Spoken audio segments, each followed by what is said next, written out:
So a question that's asked in the Gemara is actually, what is Chanukah?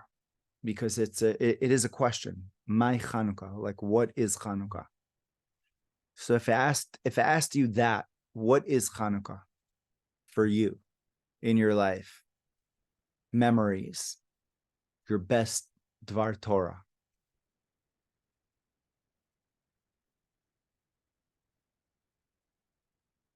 It's just something to my roots because I come from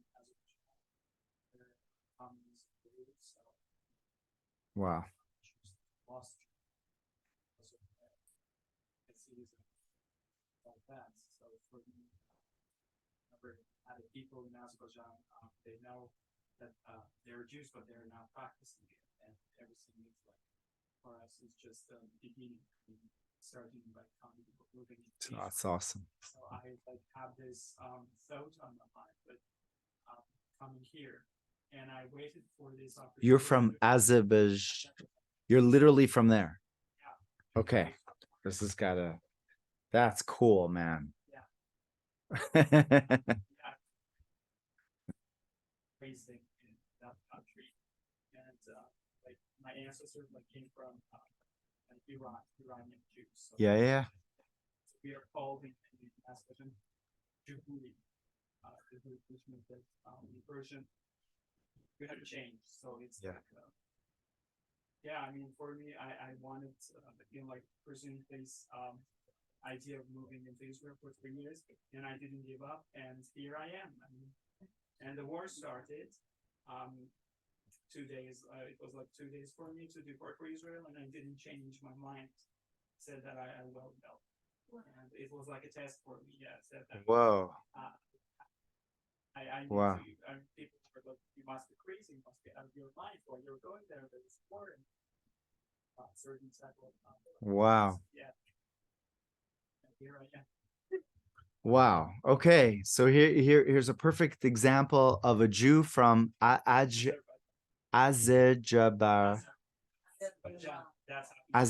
Yeah. No, I know where it's at, like somewhat on the Russian. Wow. You're saying, what is Chanukah? Chanukah is coming back to your roots, and like literally coming back to your roots. I think we could just stop there and just that's it. And just basically, what does that mean? And in truth, that is the question, and the only question. And someone asked me, a very close like student and friend, and like someone that I really love, asked me, what is Hanukkah? Like, tell me, like what should I think about when I'm by the candles? And it's a loaded question, because you could say many things. Technically, you could say the halachic, ramifications of it. Literally, you could light it, and even if it goes out, you don't have to relight it. That's what the Gemara says according to halacha, right? Kavta enu zakukla. Like if it goes out, you don't have to go back. And then there's a deeper identification that someone has with the Hanukkah candles, that they stay a half hour by the Hanukkah candles and they watch it, they think about it, etc. And then beyond that, it's very hazy. Like, what does it mean? What is the identification with the actual candles, right? So the Frierdiker Rebbe, the previous Lubavitcher Rebbe, says the candles are speaking to you, and our job is to listen to the candles. So the candles, the light of Hanukkah, the light itself is talking. The question is, are we listening? So I don't understand that. I mean, if you would like try to figure that out literally, what do you mean?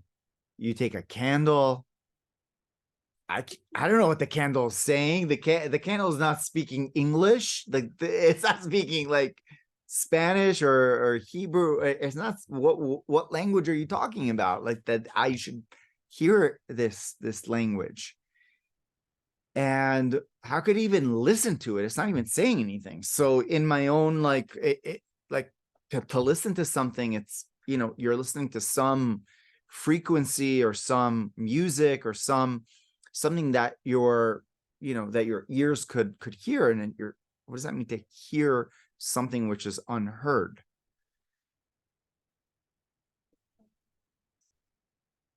What's that? Hear something while you see. That's the same that in Sinai. That's the giving of the Torah in Sinai. Exactly. Yeah. And to listen to the candles is why the whole story of Chanukah is really the question. My Chanukah, what is Chanukah? Because we're trying to understand, well, what is this holiday? Because it's a very, very much of an identifiable Jewish holiday, right? Adam Sandler, you've heard of him in as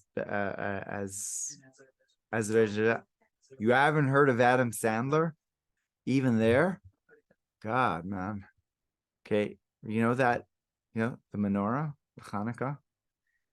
So he's like a Hollywood celebrity guy, and he put out like a very much of a Hanukkah song. So feeling like the Jewish people feeling like, oh, we're not getting this whole like hoopla with everything that's happening on on the 25th and whatnot, and so he put out this song, of how like there's Jewish pride and how we're still so the holiday of Hanukkah is very much identifiable in at least in the United States in many ways, right? And the truth is around the world, and not necessarily in the words of Hanukkah, words itself of Hanukkah, that the Jewish people in Israel is definitely a code word. It's definitely it's definitely there. You don't have to question, does it, does something like that even exist? No, it's actually in the center of the whole discussion of what everything means and what woke means and what this means and what the other thing means, and here we are in the center of it all. And so Hanukkah is a very much of an identifiable Jewish holiday, but at the same time, if we want to delve into it on a deeper level, it's not understood. It's very much abstract. In other words, is it really about the latkes and the the donuts that make us seriously overweight and unhealthy? Like, if we want to be just downright truthful about this, the oil doesn't mean that we have to put ourselves in a precarious situation that's like they won with oil, so therefore we have to saturate ourselves, and that's celebrating the whole thing. It's like, give me a break. You have to, everything goes in proportion. That fine, just have a little bit of oil, but it doesn't mean to go beyond it. So the holiday of Hanukkah is not about just the food and the what is externally recognizable about it. It's much deeper, right? So the holiday of Hanukkah is a lot deeper, and that's what I'd like to speak about a little bit more. What is the depth of Chanukah? If we really had to explore it, on a much more of a spiritual level, like, why does it draw someone like you that, that came from, I'm sorry, I can't pronounce the country again, Azerbaijan. Thank you. to come to Israel, like even though there's so many like Muslims and whatnot in your country, and to make this trip, and I've got many stories being here in Tzfat, in Ascent, for 11 years of Jews who have been transformed by the light of Chanukah, and literally I could share with you like stories about that, but the point is about the current times that we're in, and why does Chanukah really have this almost like contradictory pull to it? On the one hand, it's very recognizable, and then on the other hand, it's very much abstract. It's very much like, what is it? We don't understand what it is. So we need to go into understanding a little bit more about Joseph's life. Okay, so here we're gonna explore one of the greatest legends of all times. Are you guys ready? Who is one of these legends? Okay, his name is Joseph. Yosef HaTzadik. So Joseph. If I had to ask, right, who does Joseph, or what does Joseph represent for you? Okay, if you have to close your eyes and think for a moment, what does Joseph represent for you? I'll tell you, 2 years ago, before you do that, just 2 years ago, I was by Yosef HaTzadik on his yurtzeit in Shechem. And as we got there with armored buses and everything like that, with the army all around in Shechem, Nablus is a pretty turbulent place. And we got in there. And as I was there, as we were there, we were touching the area around Yosef's grave or area. For me, it felt like lava. Like underneath the ground, there was just fire. It felt like malleable, like energy that was just coming, that was just completely. It was unexplainable. I've never been there before, and I haven't been there since. And Joseph is the only Jew, as far as we know, that's there in Shechem, one of the 3 cities of refuge. Tzfat and Hebron are the other 2, just by the way. We're looking for a sister city, Shechem. But anyways, that feeling of the malleable energy that was there was just very, very much intense. And all of a sudden there were shots of like gunshots that we were Palestinian, they were shooting at us as we were there in Shechem, inside of the Tzion of Yosef HaTzadik, and we started to duck, etc., and we got under, and things were neutralized on the outside, and we left. Like we got out of Shechem. We went back onto an armored, or we were surrounded by armored division, and we went out. And so when I ask you about Joseph, I've had a lot of information about Yosef HaTzadik in terms of who he was. He was this child that was the favorite child. He was given a technicolor coat, and he was the viceroy of Egypt, right? What other things would you say about Joseph that would almost like resonate with you? Again, for me, that's what resonated literally when I was there in his gravesite, because beforehand, whatever resonated with me, like went out the window until I got there, and I felt like lava underneath my feet, and feeling like this like energy of and it was Wow. beyond anything that I've ever felt.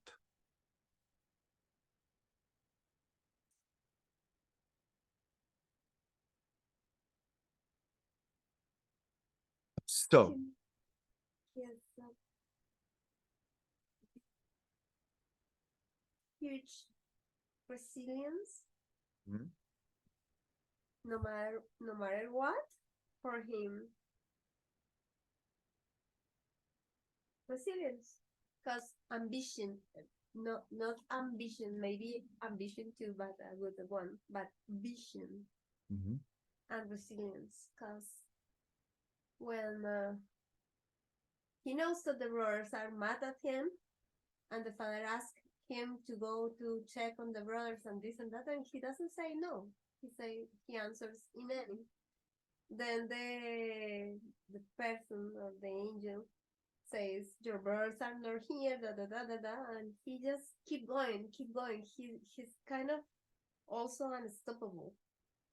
He just keeps going, and then when he spoke with the brothers, he said, Hashem sent me here. You didn't kind of. It's not your fault. So he had this ability to Oh. transform. Shalom Aleichem. So that's exactly that. Joseph is the energy of resilience, right? Of standing through and being steadfast in something. And although it's crazy, how are we gonna continue to hold on?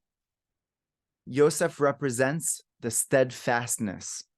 So Joseph's journey is always connected to the spirit of Chanukah. How does it connect to the spirit of Chanukah? How does Joseph and Chanukah relate to each other?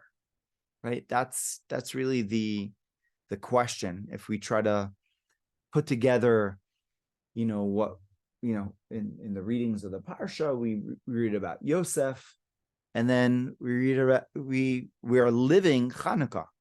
How do the two coincide? What's the common denominator between the two? Right? So if I may, Joseph even goes beyond that. He goes beyond like resilience in the logical sense that Joseph's it's not a logical thing. So Joseph, just even if we would just give a little bit of history about Joseph. So he was pretty much the golden child. He was born to Rachel, after many years of Yaakov not having this, prized, offspring of his. Finally, Joseph is born. And then Joseph is then thrown into the pit. And he's kidnapped by his own brothers. And then after he gets out of the pit, he goes to Egypt. And in Egypt, what happens? He gets thrown back into a pit, right? By Potiphar. And he's there for 12 years.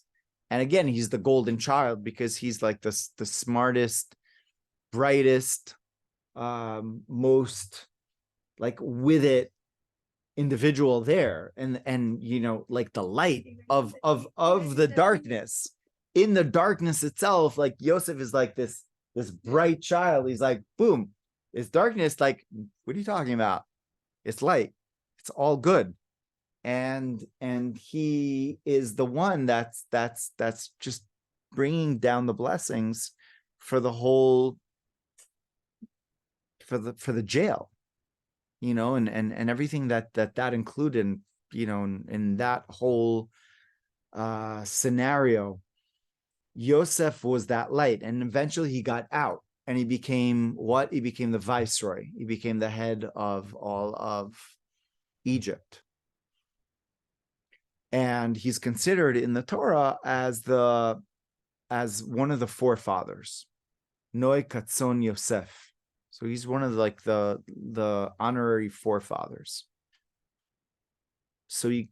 Yosef's, if we had to like follow Yosef's journey, it would be very unlikely for this child to accomplish much in his life because of everything that he went through.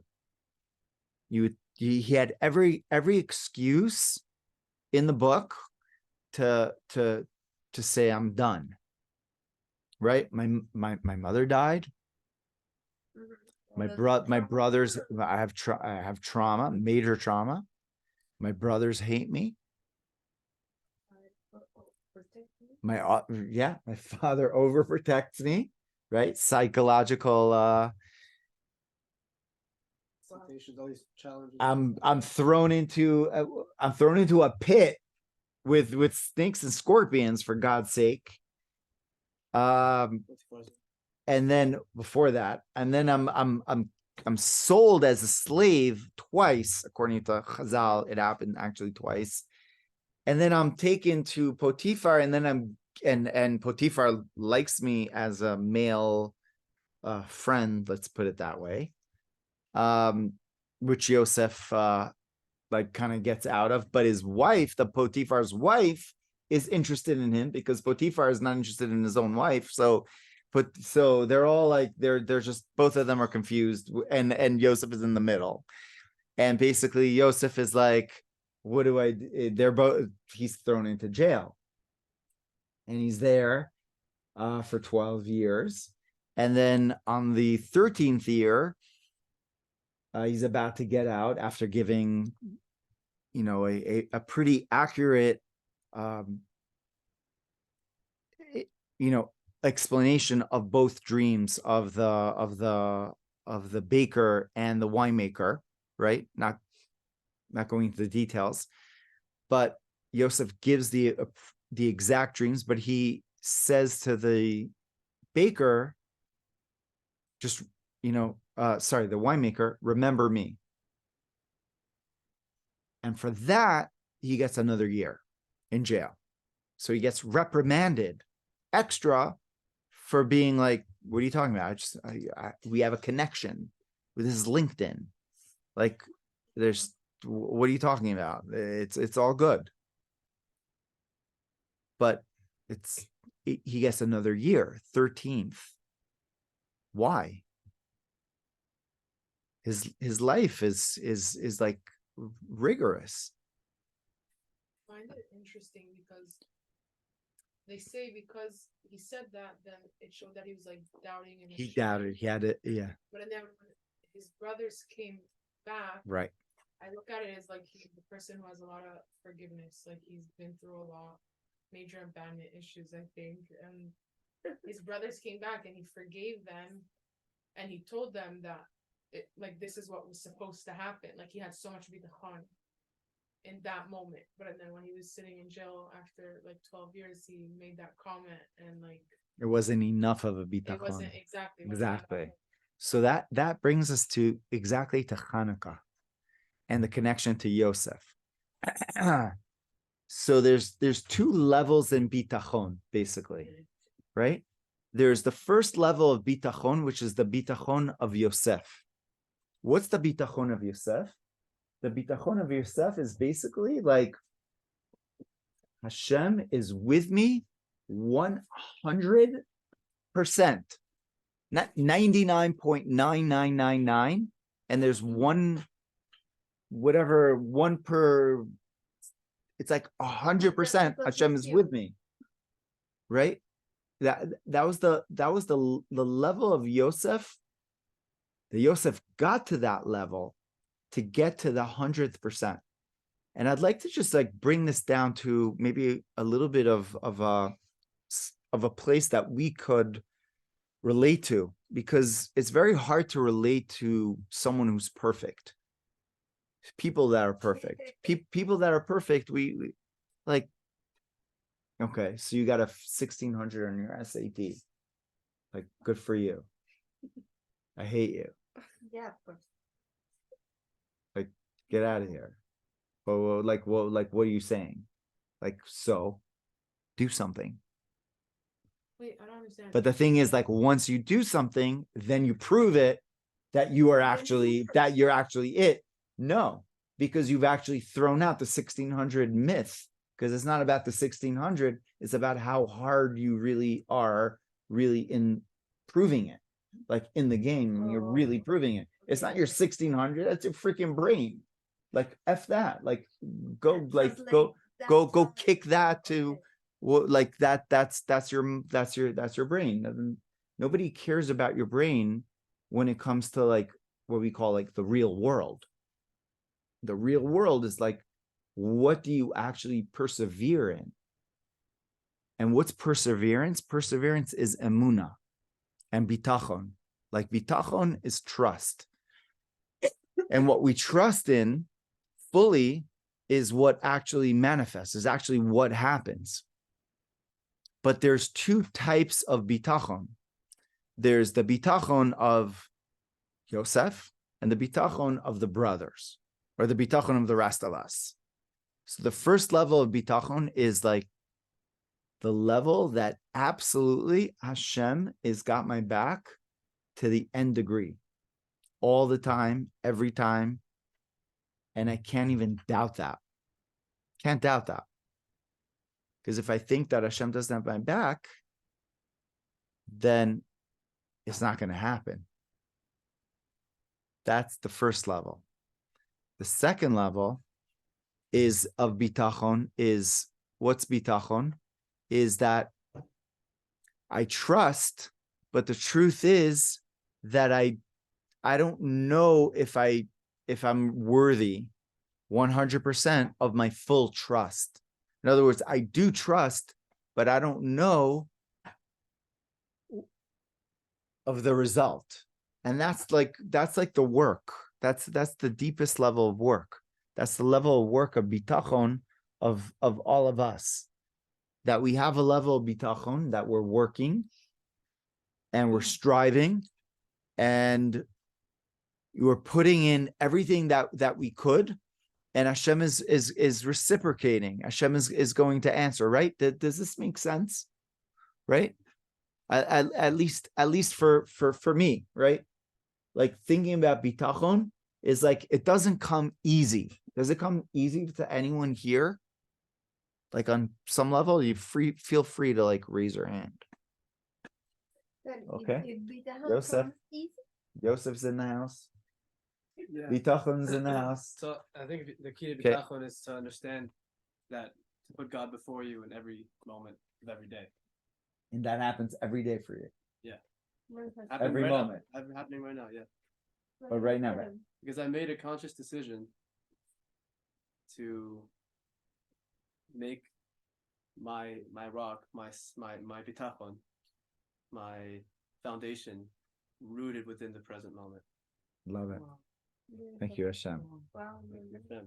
So he's here for 3 years over here in Chanukah, in Ascent. Third year. Yeah, good kid. So yeah. Most of the time you have bitachon is kind of difficult. Then Yeah, it is kind of it's difficult. kind of a muscle, and you start to do an exercise until it gets. I don't want to. It's not arrogant, but it gets kind of easier. But then I have this question. I have been like, in a sense, arrogant with Hashem. Like, I know that you're going to give it me, and you relax. And in that moment, I feel bad with myself because I feel kind of guilty. Like, should I being this happy and relaxed? Is this supposed to be this way? It's kind of rare because I don't have the English to express. That's I think that's a good state to be in. That's a great state to be in. Yes, but then I feel guilty and I start to doubt about. So the question is, what are you relaxed because you're careless, or because you have trust? And that's really the question of like trust, of being in the middle of being careless and not like, fully like present to like what needs to be attended to versus having real trust. And that's like kind of like the question between the two. Outside. It's like praying. It's similar. It's kind Yeah. of We the should pray and same faith. Yeah. part in the Yeah. Bible. It's Prayer is faith. But isn't it's exactly Yeah. kind of the same. it's a balance between the two. Okay. So how does this relate to Chanukah? Okay. So Chanukah is very much we could say a careless risk that the Maccabis made against the Greeks. It's a serious risk. Political, you could say, no, it's not political. It's a very, very existential risk. It's like we're saying that the Greeks are now in control, and that this is what happened, historically back then, that they were spreading the Hellenistic beliefs upon the Jews in the land of Israel, and they already had control for 3 years of the temple. On the 25th of Kislev, that's what it says in the book of Maccabis, that on the 25th of Kislev, 3 years before, they already took the temple and they took over the Mizbeach, the altar, and they put an idol on the Mizbeach. No. That was way before. We're talking about we're talking about the Greeks. Greeks is at least 700 years after. So now this at this point, they were taking a serious political risk to say that we're going to attack the Greeks, right? It's like you're taking these band of individuals, and they're now fighting against the Greeks. It does that make sense? It doesn't really make sense. But that's the point. It's called Mesiras Nefesh, like self-sacrifice. That they had self-sacrifice for Hashem, for going through, and for going above their level of understanding of why they're actually doing what they're doing. This fight was an illogical fight. They were tapping into an illogical fight.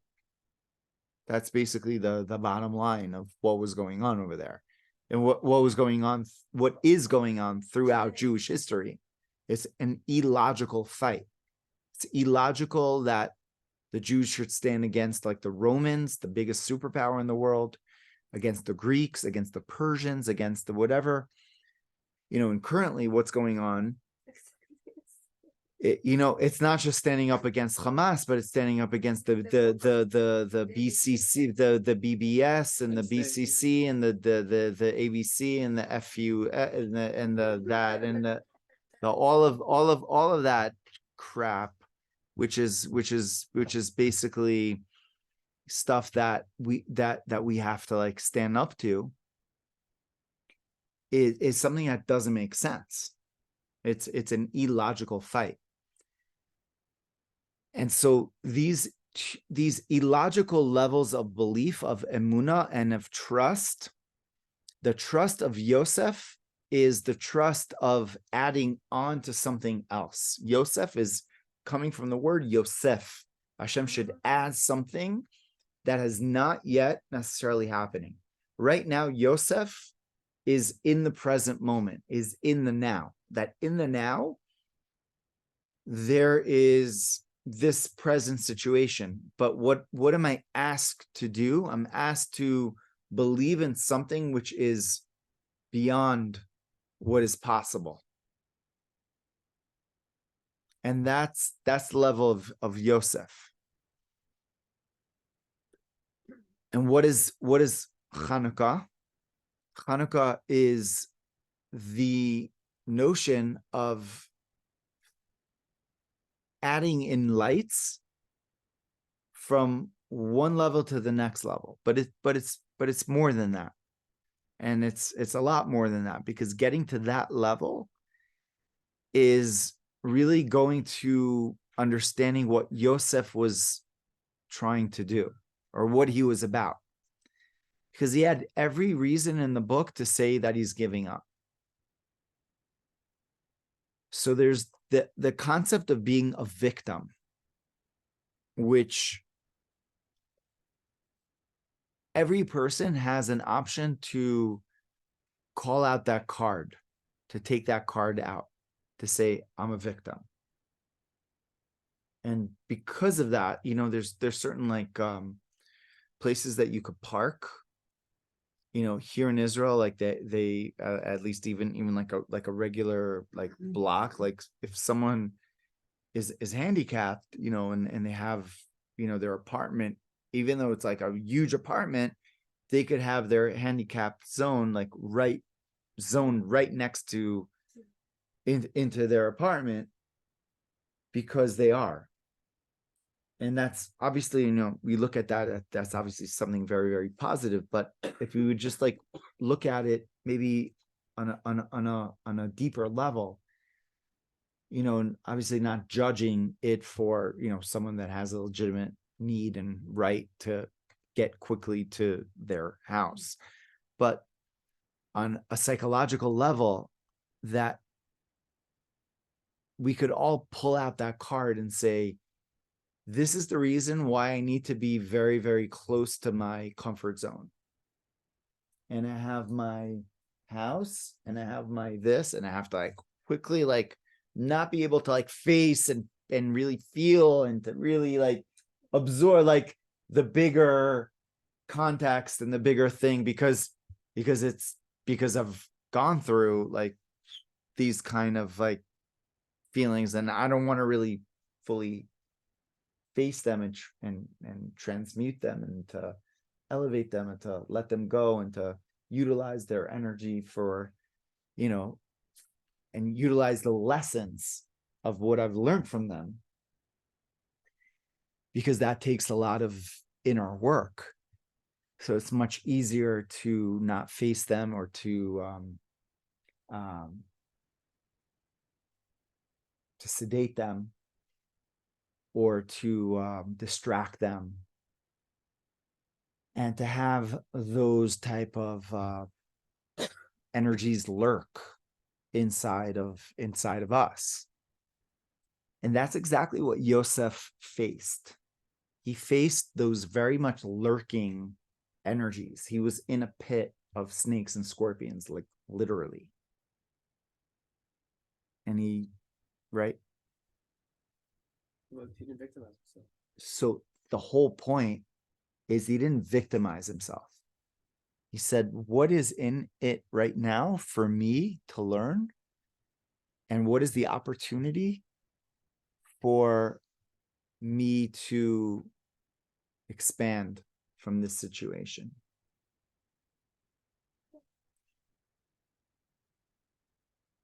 I don't want to run away from the situation. I want to hear it. I want to listen to it.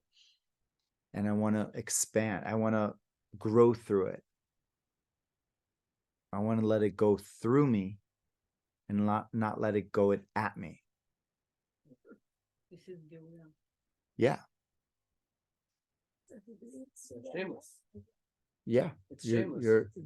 That's Josef, which is the midah of Yesod. What's Yesod? Kabbalistically, Yesod is the channeling of the highest level of godliness down into the lowest levels, into the levels of, actually, if we have to be like very honest, like Yesod is the fixing of sexuality, like really, right? Which is, Breslov has this whole like shita about like the fixing of that, and the whole like, the shame, and the whole that this and that, and that whole like kedusha, right?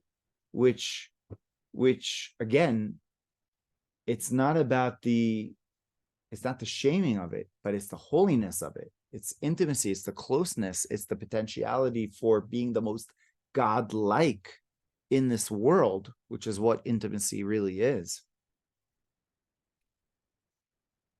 the whole midah of Yesod, which he is fixing, which is very contradictory, because it's the most, again, like talking about Chanukah and the questions we were posed, where I was asking about Chanukah, like, what is Chanukah?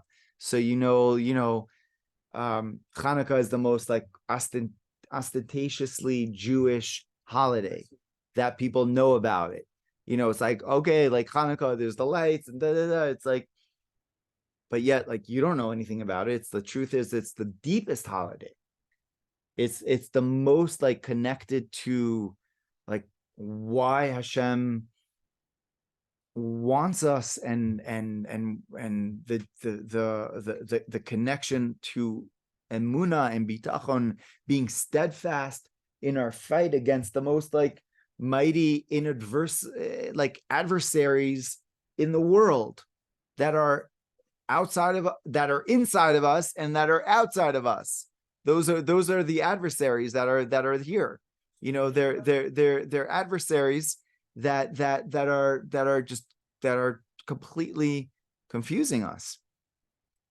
And Chanukah is a light which is so deep, which is able to permeate even that deepest darkness. And if we had to just really encapsulate all of Chanukah in what it is, it would be that. So you may learn 100 ma'amarim and 100 vorts and 100 this and that. It's all going to come back to the same vort. It's going to come back to the same nekuda. What is the point? What is the point of all of Chanukah? So you could learn it in many, many different ways, but it's really this, that the highest light descends down to the deepest seeming darkness and dissipate the darkness, that the darkness is not a reality. That is the essence of Chanukah. And that is the essence of Josef. Because Josef, wherever he was, wherever he reached, it's not like he was the victim and he was like, this is going on. You are a reality. He was like, this is the reality. God is the reality. Elokus is the reality. The simplicity of godliness as the reality is the reality. It's not like the reality is God and like the world is like simple, which, right? Like the world is, we take it for granted. And godliness is the like, oh, that's like something which is new. What is the reality? God is the reality, and the world is something which is a newness. The world is an illusion. The world is bischachus, right? That's what it says, that the elokus bepshitus, that godliness is simple, and olamos bischachus, and the worlds themselves are novelty. The worlds are a novelty. The world is a novelty. It's not that godliness is a novelty. It's a whole different way of viewing existence. It's like the different like disc or the like the hardware is like a different type of a hardware that's inside of the person. And in Josef's reality, it was like God is the reality. So that is true anywhere you go, in a den of brothers that hate you, or in a pit of snakes, or in a jail of Potiphar, or in being a viceroy of all of Egypt and being like the most influential person in the world. It's the same person. He's unchanged, because it's not about him, it's about Hashem, it's about God. It's about what is the reality, what reality is being brought in the world. And that's the reality of Josef HaTzadik, and that's the reality of the Maccabis. That's the reality of Chanukah. That the reality of Chanukah that we have for these 8 days, which number 8 represents the above nature reality, because number 7 is the world, number 8 is above the world, that becomes our reality. And so we don't view miracles as being something which is, oh, that's a nice idea. It's like, no, miracles is our reality. Like this is the reality. You know, like this is the truth. This is the way we roll. We don't roll like, and you know, there's stories upon stories of like soldiers that are there in Gaza and whatever it is that like they're like, you know, this was happening, that was happening.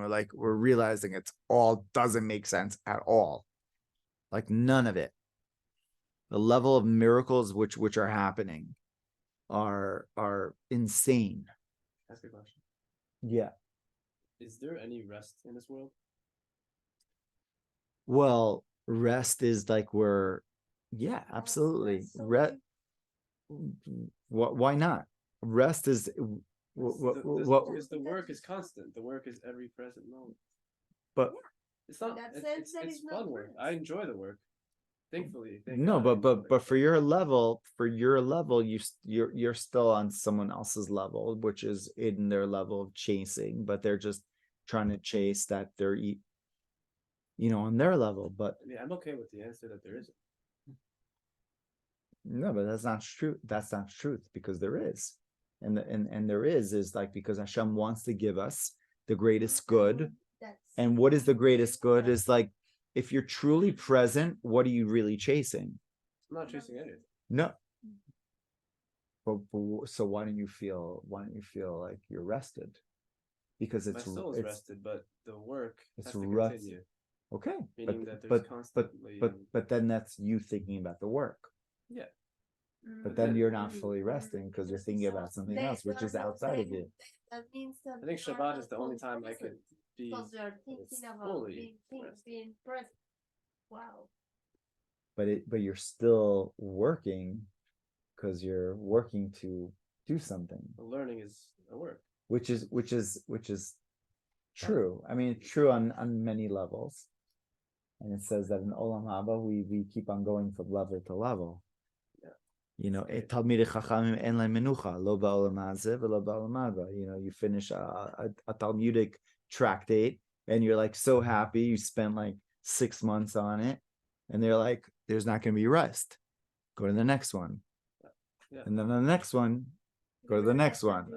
You're like, when do I actually rest over here? No rest in there. So that's the thing. I don't think that that's like really accurate. I think that What is defined as a rest? What is rest, and the truth is that our ultimate is to find rest in this world. Yeah, And that's I mean we're going towards something, and that's like the work of exile. It's the work of getting to something. It's the work of the six days. But then the work of Shabbos is not to go anywhere. It's just to be. You're supposed to see your work as complete. Is to receive, right? To receive the good. You know, I want to share something. I looked before ערוץ 12. So even Daniel Agari, דובר צה"ל, Yeah. he used the Chabad sentence. He said, מעט אור דוחה הרבה חושך. ממש. הרבה מן החושך. Yeah. It's amazing that now people are starting to be aware and they understand there is no reality to the darkness. There's no reality to They the said darkness. also there is no reality to Hamas. They are like, No. they are hiding in the minarot. They don't want to get out. And We so just have to flood them. we finish them. Mediterranean water will do the job. Yeah. You know, Hamas, the same letters as The Tanakh. name is full of Hamas. Yeah. To fill it with water, huh? the name is just Okay. מה? So I want to bring this together before we go into too many political situations right now. But Chanukah, I just want to bring this down in a very practical way for us. It may not be practical for other people, but for us. But what's the idea of Chanukah, and what's the idea of Josef? The idea of above nature. That's Chanukah. What's the above nature? That anything is possible. And what's anything is possible? Anything is possible for me right now, despite the craziness, despite the opposite, that it seems like it's not possible. It is possible. That we have to look at the candles, we have to listen to the candles, and we have to pay attention to what the candles are saying. What are the candles saying? Candles are saying that it's possible. And just like Josef was not a victim of his circumstances, but he basically was like, what is the world? The world is Hashem. That is what we need to remind ourselves of. It doesn't come naturally, to most of us. It's in our psyche, it's in our DNA as Jews. But like, when does it come out into the surface on an external level? When do we all know it? When we tell it to ourselves, like, this is the reality, like Josef, Ein od milvado, nothing else besides Hashem, like nothing else besides Hashem, Ein od milvado, Ein od milvado. That's what we have concept to say to ourselves. You're looking at the menorah, Ein od milvado, nothing else is besides him, nothing, Ein od milvado. Getting into our psyche over and over again, Ein od milvado, especially now during these 8 days, is such an opportune time of just like getting it into our minds and into our kabeza and making it kapish, in Hungarian, and making it like understandable and making it, verstandig in Yiddish, or making it whatever language you understand, like making it like understandable, like whatever it is that you get. What is it in as a bashgan? Yeah. What is it? Yeah.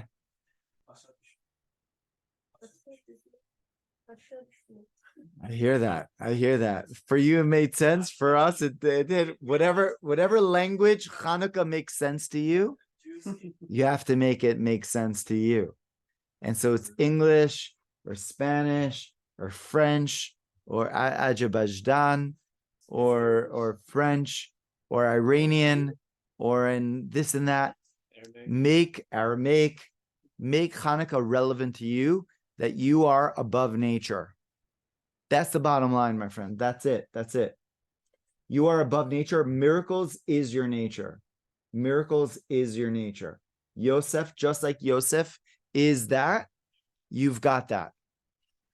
So this is the time. Josef, adding in another light, adding in nature is just an illusion. Above nature is the true reality, right?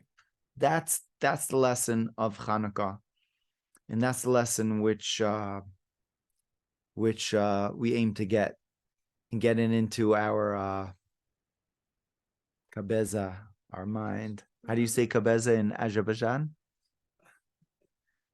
You mean mind? Mind, yeah. There are 2 words. Why not? Why 2 words? There's only one mind. No, because Jews in Azerbaijan have to speak Persian dialect. Themselves, Okay. which is different from Okay. So, Like the Jewish. yeah. So yes. So what's the word? Adul. Achil. Okay, that's your mind. And then Jehuri would be month. So we've got this month. Wow. Amen to that. So let's get it into our each and every one of our minds. And thank you, Hashem, for Chanukah. God bless. Shavua Chag Sameach. Sameach. Pray לכם. Thank you. Thank you, Freilichen, Ramichai. freilichen.